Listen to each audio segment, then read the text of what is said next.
నాగర్ కర్నూలు జిల్లా అచ్చంపేట మండలంలోని తుమ్మన్పేట గ్రామంలో నిర్వహించిన విద్యా సహాయ కార్యక్రమంలో నటుడు విజయ్ దేవరకొండ, నటి రష్మిక మందన పాల్గొన్నారు. ది దేవరకొండ ఫౌండేషన్ ఆధ్వర్యంలో నిర్వహించిన ఈ కార్యక్రమంలో ప్రభుత్వ ఆశ్రమ పాఠశాలలకు చెందిన ప్రతిభావంతులైన 180 మంది విద్యార్థులకు స్కాలర్షిప్లు అందజేశారు. అచ్చంపేట మండలం పరిధిలో 9వ, 10వ తరగతుల విద్యార్థుల్లో విద్యా ప్రతిభ కనపరిచిన వారిని ఎంపిక చేసి ఆర్థిక సహాయం అందించారు.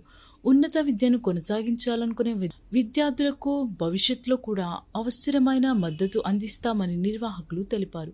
ఈ సందర్భంగా మాట్లాడిన విజయ్ దేవరకొండ, ఆర్థిక ఇబ్బందులు ప్రతిభావంతులైన విద్యార్థుల చదువుకు అడ్డంకి కాకూడదనే ఉద్దేశంతో ఈ కార్యక్రమాన్ని చేపట్టినట్లు పేర్కొన్నారు.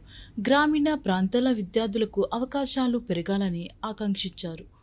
కార్యక్రమానికి హాజరైన విద్యార్థులు, తల్లిదండ్రులు ఈ సహాయంపై ఆనందం వ్యక్తం చేశారు. విద్యాభివృద్ధికి ప్రముఖులు ముందుకు రావడం అభినందనీయమని పేర్కొన్నారు. తుమ్మన్పేట గ్రామంలో నిర్వహించిన ఈ కార్యక్రమం విద్యార్థుల భవిష్యత్తుకు ఉపయోగపడుతుందని స్థానికులు అభిప్రాయపడ్డారు. విజయ్ దేవరకొండ అనంతరం సోషల్ మీడియాలో స్పందిస్తూ తమ కుటుంబానికి అనుబంధం ఉన్న గ్రామంలో విద్యార్థులకు సహాయం చేయడం సంతోషంగా ఉందని తెలిపారు. విద్యార్థులు తమ లక్ష్యాలను సాధించి కుటుంబాలకు గర్వకారణంగా నిలవాలని ఆకాంక్షించారు.